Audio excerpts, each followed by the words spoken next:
ونتوكل عليه ونعوذ بالله من شرور أنفسنا ومن سيئات أعمالنا من يهده الله فلا مضل له ومن يضلله فلا هادي له ونشهد أن لا إله إلا الله وحده لا شريك له ونشهد أن سيدنا وسندنا وحبيبنا وحبيب ربنا وطبيب قلوبنا ومولانا محمدا عبده ورسوله أرسله إلى الخلق بالحق بشيرا ونذيرا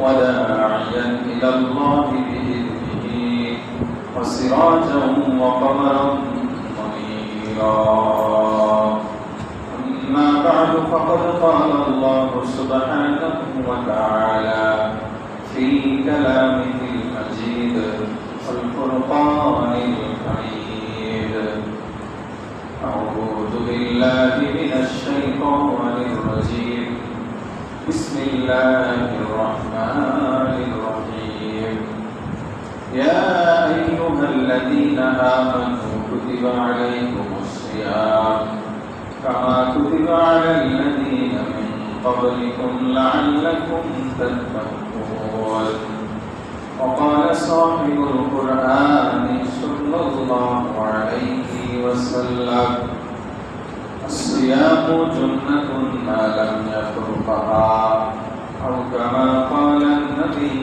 صلى الله عليه وسلم صدق الله مولانا العظيم وصدق رسوله النبي الأمي الكريم ونحن على ذلك لمن الشاهدين والشاكرين والحمد لله رب العالمين وقال تعالى إن الله وملائكته يصلون على النبي يا أيها الذين آمنوا صلوا عليه وسلموا تسليما اللهم صل على محمد وعلى آل محمد كما صليت على إبراهيم وعلى آل إبراهيم إنك حميد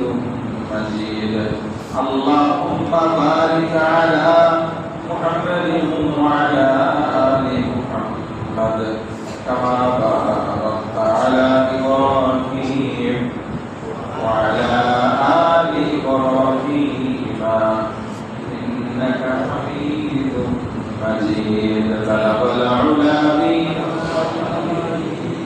كشف الدجى بجماله حسنت جميع خصاله صلوا عليه وآله मेरे मस्कन हवाली काका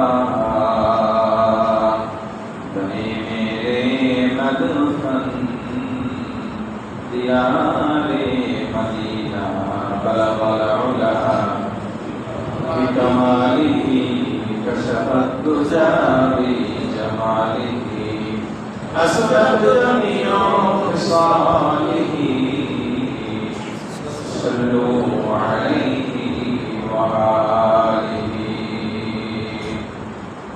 معزز محترم حاضرین সর্বপ্রথম সেই মহান প্রভুর শুকরিয়া আদায় করি যিনি আপনাকে আমাকে অত্যন্ত দয়া করে মায়া করে মেহেরবানি করে পবিত্র জুমার দিন জুমার নামাজ আদায় করার লক্ষ্যে আগে মসজিদে এসে দিন কিছু কথা বলবার ও শুনবার সুযোগ করে দিলেন সেই মহান প্রভুর প্রতি অন্তরস্থল থেকে এটাই মতো শুকর সালাম খুলে ভক্তি সহকারে সমস্যারে সুউচ্চ কণ্ঠে আলহামদুলিল্লাহ। আজকে মাহে রমজানের 9 তারিখ, নবম নম্বর রোজা চলতেছে। জুমা গত জুমার আগের জুমায় বলতেছিলাম বিশ্বনবী সাল্লাল্লাহু আলাইহি ওয়াসাল্লাম মাহে রমজান কে 3 ভাগে ভাগ করেছেন। কয় ভাগে? 3 ভাগে। আউয়ালুহু রাহমাতুন, প্রথম ভাগ রহমতের। রহমতের ভাগের আজকে শেষ দিনের আগের দিন, আজকের দিন গত রাত যেটা আসবে সেটা হলো রহমতের শেষ রাত। আগামীকাল রহমতের শেষ দিন। এরপরে শুরু হয়ে যাবে মাগফিরাত, এরপরে শুরু হয়ে যাবে নাজাত। আল্লাহু আকবার। বিশ্বনবী সাল্লাল্লাহু আলাইহি ওয়াসাল্লামের একটা হাদিস আছে, এটা আমাদের রমজানে বারবার আমাদের শোনাও দরকার, মনেও রাখা দরকার সদা সর্বদা। সেটা হলো আমাদের রমজান যেরকম রহমতের, মাগফিরাতের, নাজাতের বার্তা নিয়ে আসছে আমাদের জন্য, সেম উল্টা মানুষেরও বার্তা নিয়ে আসছে। জন্য আমাদেরকে খুব সতর্কতার সাথে মাহে রমজানকে উদযাপন করতে হবে। মাহে রমজানের করণীয় বর্জনীয় বিষয়গুলোকে আমাদেরকে খুব খেয়াল করে চলতে হবে। এজন্য মাহে রমজানের প্রতিটা রোজা, প্রতিটা তারাবি, প্রতিটা মুহূর্ত আমাদের জন্য আমলের মধ্যে কাটে, গুনাহ মুক্ত অবস্থায় যেন কাটে, এই ফিকির আমাদের মাথায় রাখতে হবে। এই সেই ধ্বংসের বার্তা বিশ্বনবী সাল্লাল্লাহু আলাইহি ওয়াসাল্লাম একদা মসজিদে নববীতে মিম্বারে উঠে 3 বার আমিন বললেন। সাহাবায়ে কেরাম জিজ্ঞাসা করলেন, ইয়া রাসূলুল্লাহ, কখনো তো এমন ঘটে না, আপনি আমিন বললেন কেন? অবশ্যই একটা কারণ আছে। ফি'লুল হাকিম লা ইয়াখলু আনিল হিকমা, বিজ্ঞ মানুষের কোনো কথা, কোনো কাজ, এটা কোনো রহস্য ব্যতীত হয় না, এর ভিতরে একটা রহস্য নিহিত থাকে। আল্লাহ নবী সাল্লাল্লাহু আলাইহি ওয়াসাল্লাম বললেন, তোমরা কি করেছো?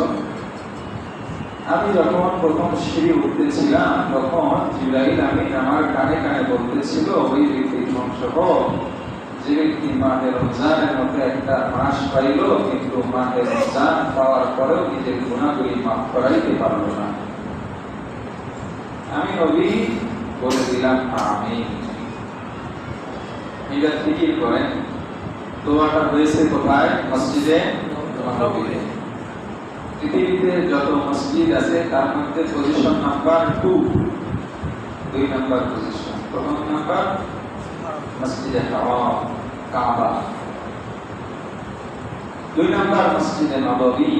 সেই মসজিদে নববীতে দোয়া হয়েছে। দোয়া করেছেন কে? সাইয়্যিদুল মালাইকা, ফেরেশতাদের সর্দার হযরত জিবরাইল আলাইহিস সালাম। দোয়ার জন্য সুপারিশ কিসের ক্ষেত্রে?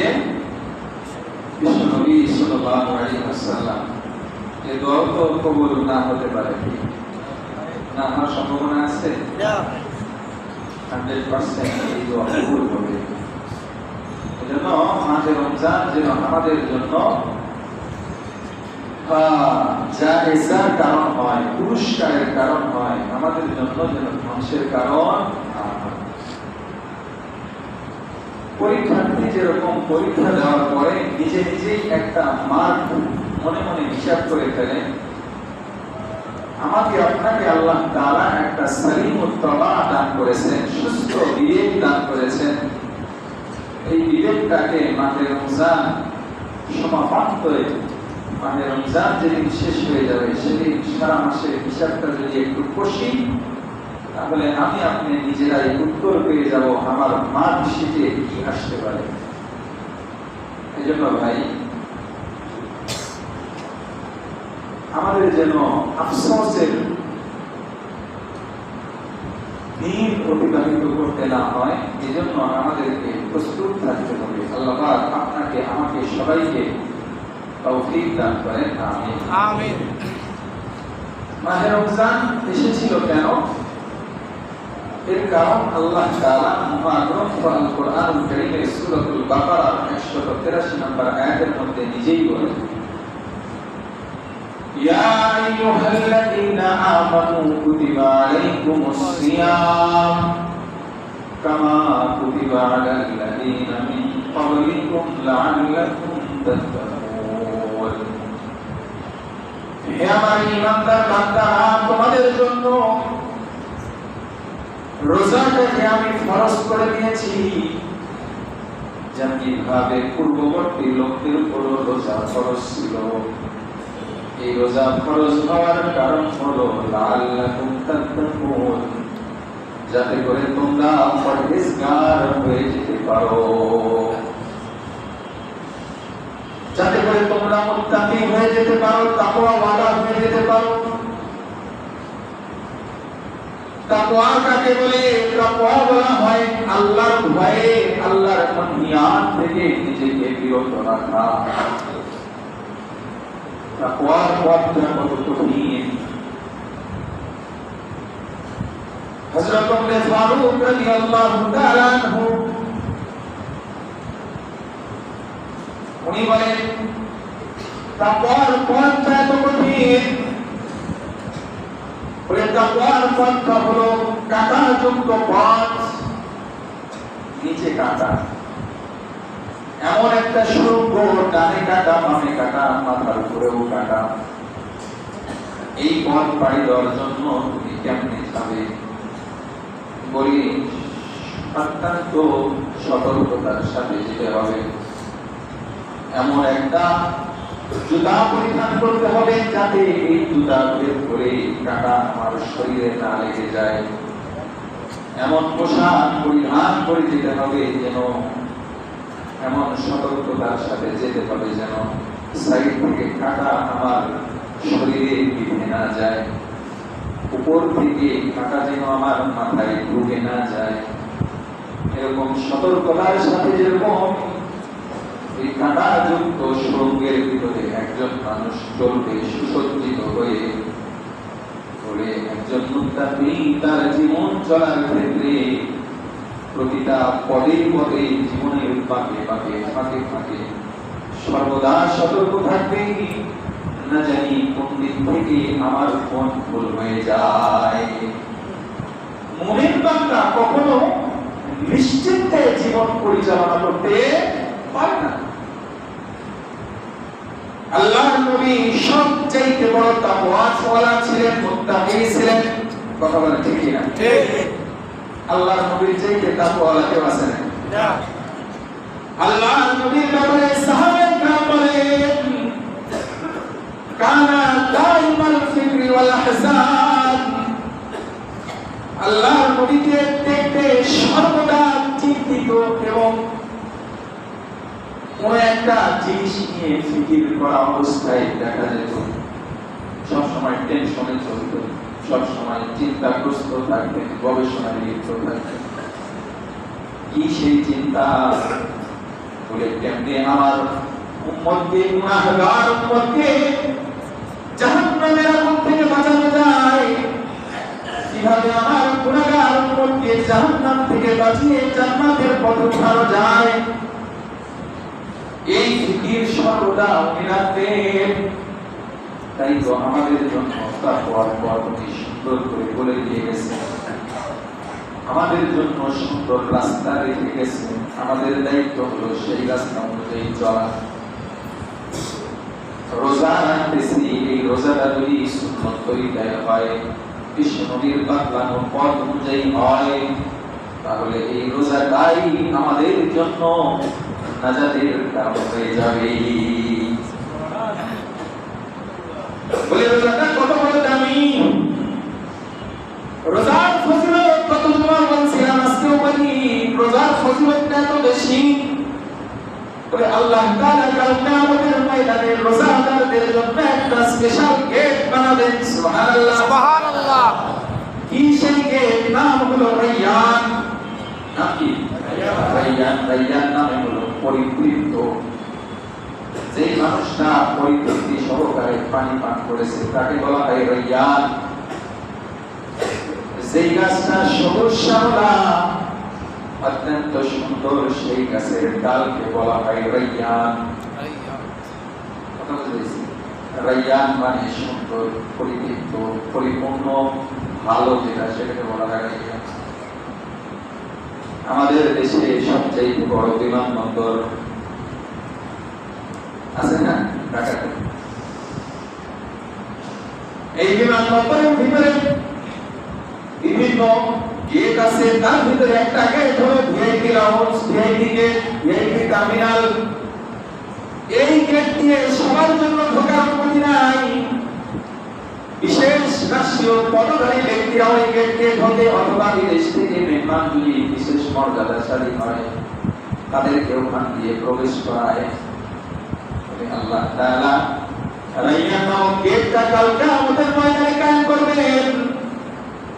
এই রাইয়ান নামক গেট দিয়ে আল্লাহ তাআলা শুধুমাত্র কেবলমাত্র রোজাদারদেরকে প্রবেশ করার সুযোগ দিবেন। সুবহানাল্লাহ। মাহে রমজানে যারা শুধুমাত্র কেবলমাত্র আল্লাহর রেজামতের জন্য রোজা রেখেছিল, রোজা রাখা অবস্থায় রোজাকে ভেঙে ছিঁড়ে ফেলে নাই, বরং রোজাটাকে অক্ষত অবস্থায় রেখেছিল, এই রোজাদারদেরকে আল্লাহ তাআলা বলবেন, বান্দা দুনিয়াতে রোজা রেখে সারাদিন কষ্ট করেছি, সারাদিন অনাহারে তৃষ্ণার্ত অবস্থায় দিনাতিপাত করেছে, আসো তোমার জন্য ভিআইপি গেট আমি ব্যবস্থা করেছি, সেই গেট দিয়ে আর কাউকে আমি ঢুকতে দেব না, শুধুমাত্র তোমাদেরকেই ঢুকাবো। সুবহানাল্লাহ। লাস্ট রোজাদার যখন এই গেট দিয়ে ঢুকে শেষ হয়ে যাবে, আল্লাহ তাআলা ওই গেটটা একদম সিলগালা করে বন্ধ করে দিবে, ওই গেট আর খুলবে না। এজন্য মাহে রমজানের রোজা মুসলমান হিসেবে তো প্রত্যেকটা মুমিন মুসলমানের জন্য রাখাটা তো ফরজ, কিন্তু রাখে কয়জন? যাও না আমরা রাখি, আমাদের রোজাটা আসলে রোজা হচ্ছে কিনা, নাকি সারাদিন উপবাস করছে, এটাও তো চিন্তা করে দেখা দরকার। বিশ্বনবী সাল্লাল্লাহু আলাইহি ওয়াসাল্লাম তার পাক জবানে ইরশাদ করেন, কাম মিন সাইমিন লাইসা লাহু মিন সিয়ামিহি ইল্লা যাম ওয়া কাম মিন কাইমিন লাইসা লাহু মিন কিয়ামিহি ইল্লা সাহার। দুই শ্রেণীর মানুষ আসলে একদমই এক শ্রেণীর মানুষ যারা রোজাদার, তারা এত বড় দামি, আর এক শ্রেণীর মানুষ যারা রাত্রিবেলায় সবাই যখন ঘুমন্ত থাকে, এই মানুষগুলি আর ঘুমিয়ে থাকতে পারে না। এদের ব্যাপারে সূরাতুস সাজদার ভিতরে আল্লাহ তাআলা বলেন, তাতাজাফা জুনুবুহুম আনিল মাযাজি, তাদের পিঠগুলো তাদের বিছানা থেকে আলাদা হয়ে যায়, আলাদা হয়ে যায়। রাত্রি যখন গভীর হয়, গুনাহগারদের ঘুম তখন আরো বেশি মজাদার হয়ে যায়। কিন্তু এক শ্রেণীর মানুষ এমন আছে রে, যে মানুষগুলির ওই সময় আর ঘুম ভালো লাগে না, বিছানাটা কাটা কাটা লাগে, বিছানা ছেড়ে আল্লাহর সান্নিধ্যে ইবাদতে যায়। তবে এই ইবাদত কর্মীওয়ালাদের ভিতরে দুইটা দল, একটা দল এমন ইবাদতকারী যাদের জন্য আল্লাহ তাআলা কিয়ামতের ময়দানে তাদেরকে আরশে আজিমের ছায়ার নিচে জায়গা করে দিবেন। সুবহানাল্লাহ।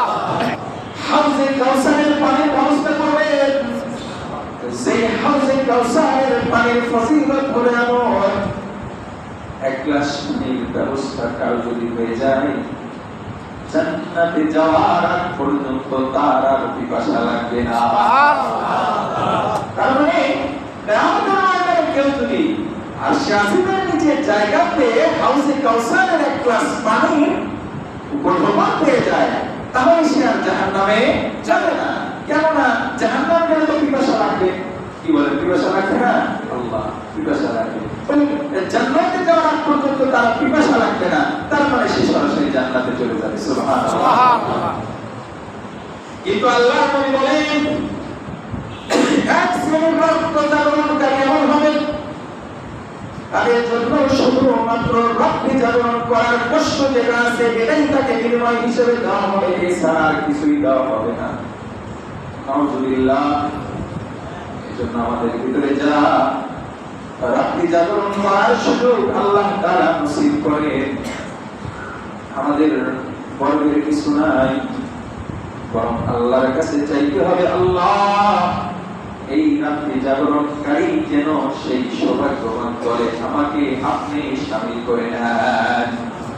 নতুবা যারা সারা রাত জাগ্রত না থেকে ঘুমিয়ে জীবনটা উপভোগ করেছিল তাদের তো লস হয়েছে একটা, সেটা হলো আখিরাত বরবাদ, দুনিয়াটা তো শান্তি করছে।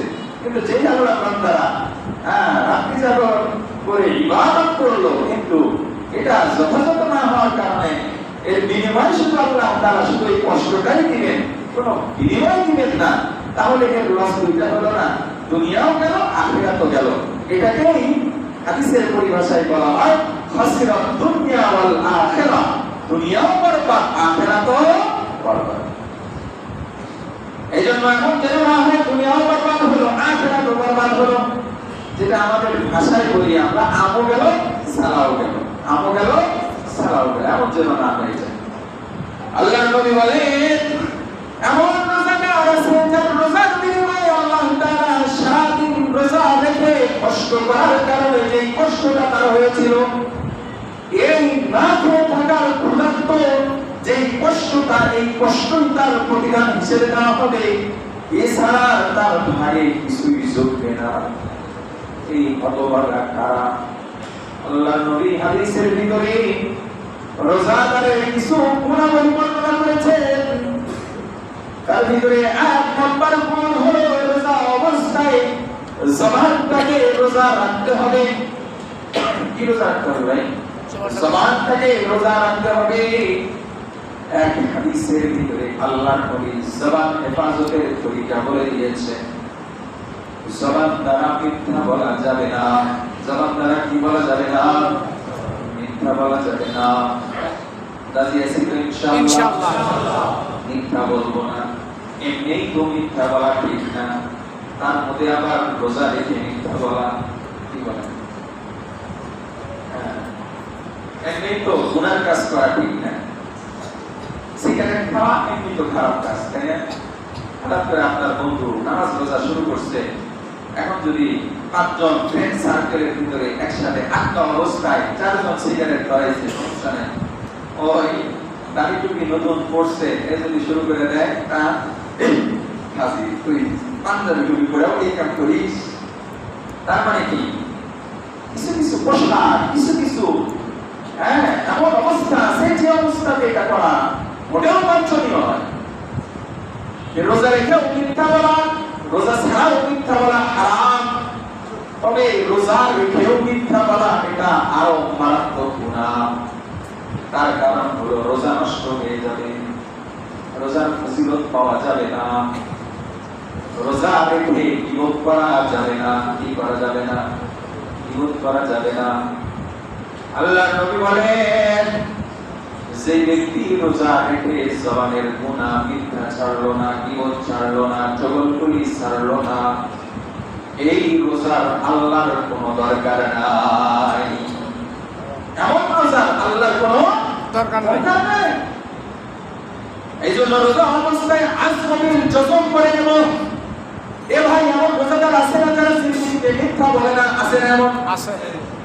সবাই বলেন না কেন? আছে না? যদি থাকে তাহলে আমি কেন পারবো? আমাকেও চেষ্টা করতে হবে, ট্রাই করতে হবে। হ্যাঁ, আমি চেষ্টা করতে করতে হয়তো দিনের কোনো একটা সময় একটা মিথ্যা হয়ে গেছে, একটা গীবত হয়ে গেছে। আজকে গতদিন ছিল 5টা, আজকে হয়েছে একটা। এবং অনুশীলন চলুক। কি অনুশীলন? আজকে মিথ্যা বলেছি একটা, বলে এই মিথ্যার জন্য নিজের উপর একটা আমি শাস্তি আরোপ করি। এই শাস্তি কোনো বাংলাদেশি আদালত না, দুনিয়াতে কোনো আদালত না, ওই যে আমার বিবেক আদালত আছে, ওই আদালতে আমি নিজের জন্য একটা শাস্তি নির্ধারণ করি। যদি আমি একটা মিথ্যা বলি তাহলে আমি 10 টাকা দান করবো, 10 টাকার নামাজ পড়বো, এর কাফারা হিসেবে। কথা বুঝেন নাই? এটা যদি আপনি করেন তাহলে একটা মিথ্যা বলেছেন, একটা গীবত করেছেন, তাহলে পরবর্তী দিন আবার যখন গীবতের সময় আসবে, মিথ্যার সুযোগ আসবে, তখন মনে ধার এই আমরা আবার নামাজ পড়া লাগবে, আবার দান করা লাগবে। কথা বুঝেন না? হ্যাঁ, যখন নিজের উপর আমি শাস্তি প্রয়োগ করব, তখন নফসটা কাবু হয়ে যাবে। ভাই, নফস শুধুমাত্র নবী ছাড়া, নবী এবং রাসূল ছাড়া দুনিয়াতে যত মানুষ আছে সবার নফস হলো ক্রিয়াশীল। কেউ নিষ্ক্রিয় করে রাখে, কেউ নিষ্ক্রিয় করে রাখে না। এটার উদাহরণ হাকিমুল উম্মত মুজাদ্দিদুল মিল্লাত হযরত শাহ আশরাফ আলী থানভী রাহমাতুল্লাহি আলাইহি বলেন, এটা হলো ঘুমন্ত সাপের মতো। কি বলে? ঘুমন্ত সাপের মতো। সাপ যেরকম ঘুমিয়ে থাকলে এ দংশন করে না, কিন্তু কোনো কারণে জাগ্রত হলে সাথে সাথে দংশন করে দিবে। কথাটা বুঝেন নাই? কিন্তু আমাদের নফস এটা দূরে নাই ভাই, আমাদের ভিতরে ভিতরে দেহের ভিতরে অবস্থান করতেছে। এই জন্য এটাকে পানিশমেন্ট করার জন্য, শাস্তি প্রয়োগ করার জন্য আমাদের ব্যবস্থা নিতে হবে নিজে নিজেই। রাজি আছেন ইনশাআল্লাহ? বলে এই রোজা অবস্থায় আর একটা কাজ করা যাবে না। রোজা অবস্থায় ঝগড়া বিবাদ করা যাবে না। ঝগড়া বিবাদ তো এমনি ঠিক না। আল্লাহর নবী বলেন, ক্বালান নবী সাল্লাল্লাহু আলাইহি ওয়াসাল্লাম, সিবাবুল মুসলিমিনা ফুসুক ওয়া কিতালুহুম কুফরুন। এ ভাই, আল্লাহর নবী হাদিসের মধ্যে বলেন, মুসলমানকে গালি দেওয়া, মুসলমানকে কষ্ট দেওয়া, এটা হলো ফুসুকি, ফাসিকি। আমরা অনেক সময় বলি না ফাসিক হয়ে গেছে। ফাসিকি, অনেক আমরা ফাসিক বুঝি না। ফাসিক বলা হয় যে কবিরা গুনাহে অভ্যস্ত, যে কবিরা গুনাহে অভ্যস্ত, তাকে কি বলা হয়? ফাসিক বলা হয়। এই মুসলমানকে গালি দেওয়া এটা হলো ফিসকি। আল্লাহর নবী এক হাদিসের মধ্যে বলেন, লা ঈমানা লিমান লা আমানাতা লাহু। যার ভিতরে আমানতদারি নাই, তার ভিতরে ঈমান নাই। আমি আপনাদেরকে বলেছিলাম, আমাদের বডি এবং আমাদের যা আছে সব কার পক্ষ থেকে আমানত? আল্লাহ। আল্লাহর পক্ষ থেকে আমানত। এই জবানও কার পক্ষ থেকে আমানত? আল্লাহ। এই আমানতকে ব্যবহার করা যাবে যিনি আমানত রাখছেন তার শর্ত অনুযায়ী। কথা বলেন ঠিক? আল্লাহর দেওয়া শর্ত হলো মিথ্যা বলা যাবে না, গীবত করা যাবে না, গালি দেওয়া যাবে না। এজন্য যদি আমি গালি দেই তাহলে আমানতের খেয়ানত হলো। বলি আমানতের খেয়ানত হয়ে যাওয়ার কারণে বলি আমার রোজাটা ফজিলতহীন হয়ে যাবে। কথা বুঝেছি? এজন্য ঝগড়া বিবাদ করা যাবে না। বলে ঝগড়া বিবাদ করলে রোজা নষ্ট হবে। কিন্তু কিছু কিছু সিচুয়েশন এমন আছে, পরিস্থিতি এমন আছে, কিছু কিছু হালাত এমন আছে, ঝগড়ার পরিস্থিতিতে পড়ে গেছে, অনেকে পায়ে পাড়া দিয়ে ঝগড়া করে। কথা বুঝেন নাই? ছোটবেলায় আমরা দেখতাম একজন আরেকজনের সাথে ঝগড়া করতে চাই, কিন্তু সেটা খুব ভদ্র, ঝগড়া করতেই আসি না। এবার কি করে? পায়ে পাড়া দেয়। পায়ে পাড়া দিয়ে ঝগড়া করবি তুই? অনেকে এমন একটা পরিস্থিতি যদি কায়েম করে ফেলে আপনার সাথে, আপনি কি করবেন? আল্লাহর নবী বলেন, এমন পরিস্থিতিতে তুমি যদি পড়ো তাহলে তাকে তুমি বলবা, তার জবাবে বলবা ইন্নী সাইম। এ ভাই, তুই যাই বলিস না কেন কোনো উত্তর দেব না, আমি রোজাদার। আমি কি না? তাকে আপনি মেসেজ পৌঁছে দেন, তুই যা করিস না কেন কর, তোর জবান আল্লাহ দিয়েছে, জবান দিয়ে কষ্ট দিই, তুই আমাকে যত কষ্টই দিস না কেন এর বিনিময়ে আমি প্রতি উত্তর দেব না। এর প্রতি উত্তর আমার আল্লাহর পক্ষ থেকে ফেরেশতারা দিবে। ওই যে একটা ঘটনা আপনাদেরকে আগে শুনাইছিলাম, হযরত সিদ্দিক আকবর রাদিয়াল্লাহু তাআলা আনহু, ওই যে বললাম নবী ছাড়া সবার ভিতরে ওই জিনিসটা আছে, কি সেটা? নফসে আম্মারা।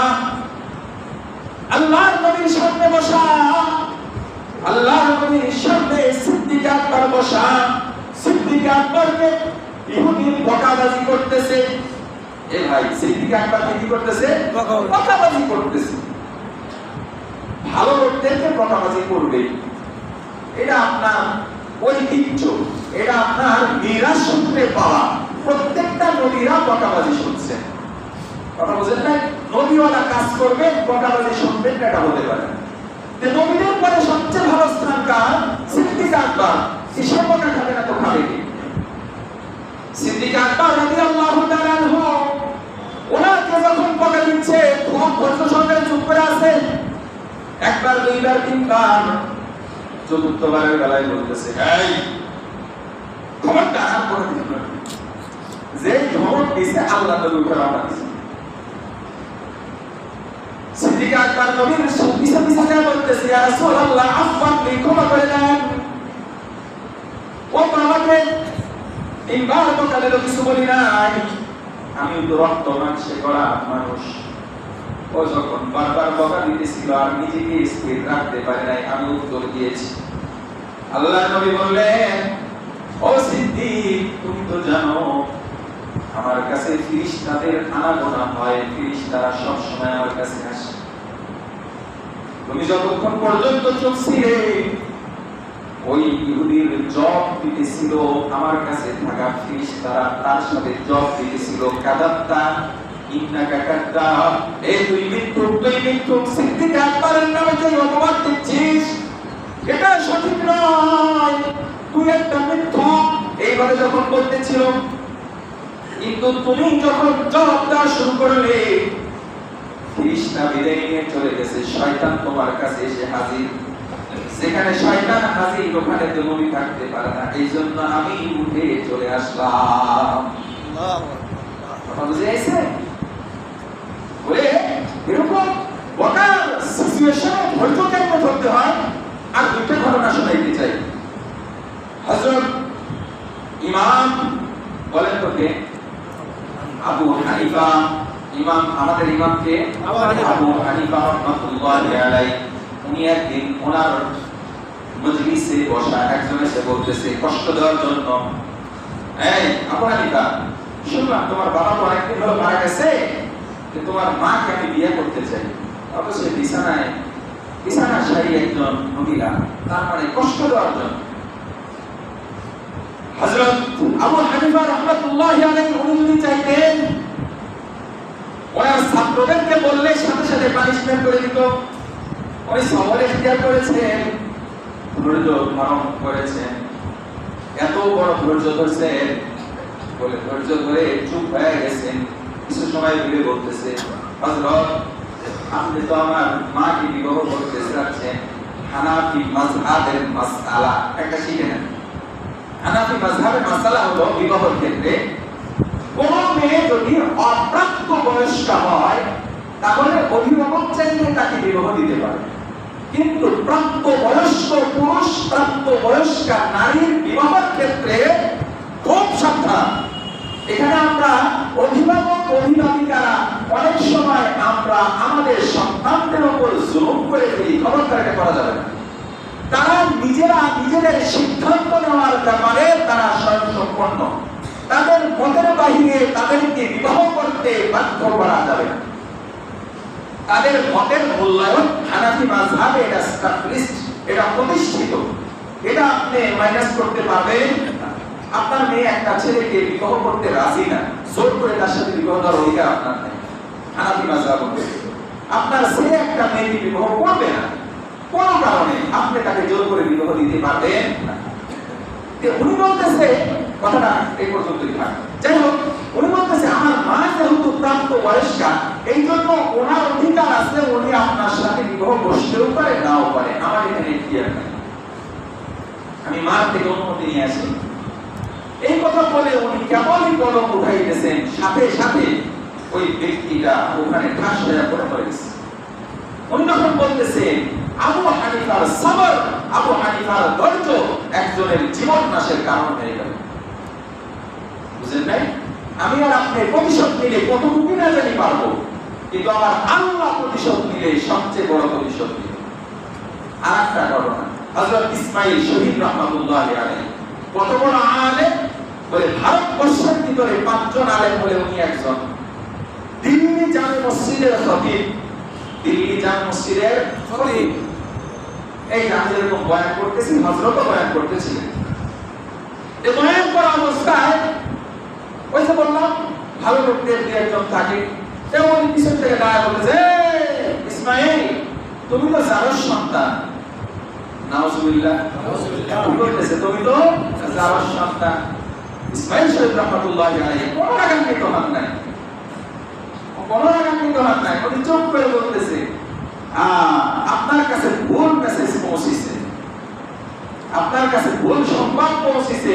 আমি জারস সন্তান না, দিল্লিতে এখন আমার আব্বা আম্মার বিবাহের সাক্ষী জীবিত আছে অমুকে অমুকে, তাদের কাছে যে খবর শোনে আমার মা বাবার বিবাহটা বৈধ ছিল, তাদের ঔরসে যেহেতু আমার জন্ম, এই জন্য আমি অবৈধ সন্তান। আল্লাহু আকবার।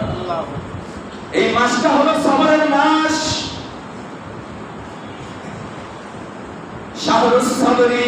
আল্লাহর নবী বলেন মাহে রমজান হলো সবরের মাস।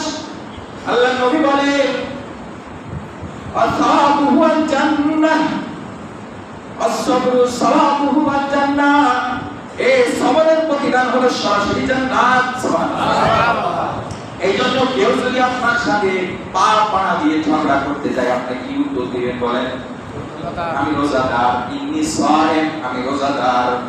এই উত্তর যদি দিতে পারি, আল্লাহর নবী যেই সুসংবাদটা আমাদের শোনাইলেন, একজন রোজাদার যদি যথাযথভাবে রোজা আদায় করতে পারে, আল্লাহ তাআলা নিজেই তো তার প্রতিদান দিবেন। আর তাকে আল্লাহ তাআলা বিশেষভাবে বিশেষ গেট দিয়ে ঢোকার জন্য কিয়ামতের ময়দানে রায়্যান নামক গেটের ব্যবস্থা করে দিলেন। সুবহানাল্লাহ, সুবহানাল্লাহ। এজন্য রহমতের একটা রাত আছে ভাই, আর এই আজকের দিনের কিছু অংশ আগামীকালের দিন আছে। এই জন্য যতটুকু রহমত পুরানো আছে আমরা পুড়িয়ে নেই, ঠিক আছে না ইনশাআল্লাহ? যাদের ব্যস্ত সময়, আমরা আমাদের ব্যস্ততার মধ্যেও জবানটাকে জিকিরের মাধ্যমে তরুতাজা রাখবো। হয়তো গল্প করার দরকার নাই, ঠিক আছে না ইনশাআল্লাহ? ইনশাআল্লাহ হয়তো গল্প আমরা করবো না ইনশাআল্লাহ। হ্যাঁ, যারা অবসর, যাদের তেমন কাজ নাই, তারা কোরআন তেলাওয়াতে বসে থাকবো, তারা জিকির আজকারে বসে থাকবো, ঠিক আছে না ইনশাআল্লাহ? আল্লাহ পাক আমাদেরকে তৌফিক দান করেন, আমিন আমিন। বলে এই জন্য এই রোজা আদায়ের এই গুনাহগুলি অর্জন করার জন্য চেষ্টা করতে হবে। এটা হলো জবানের, আর আমার পায়ের গুনাহ থেকে নিজের বডিকে বাঁচাতে হবে, হাতের গুনাহ থেকে বডিকে বাঁচাতে হবে, চোখের গুনাহ থেকে আমার চোখকে হেফাজত করতে হবে। বলে চোখ এমন একটা মাধ্যম, বলে চোখের মাধ্যমে গুনাহের ভিতরে একটা অন্যতম গুনাহ আছে, সেই গুনাহর নাম হলো জিনা। জিনা নামক গুনাহর নাম শুনছি না?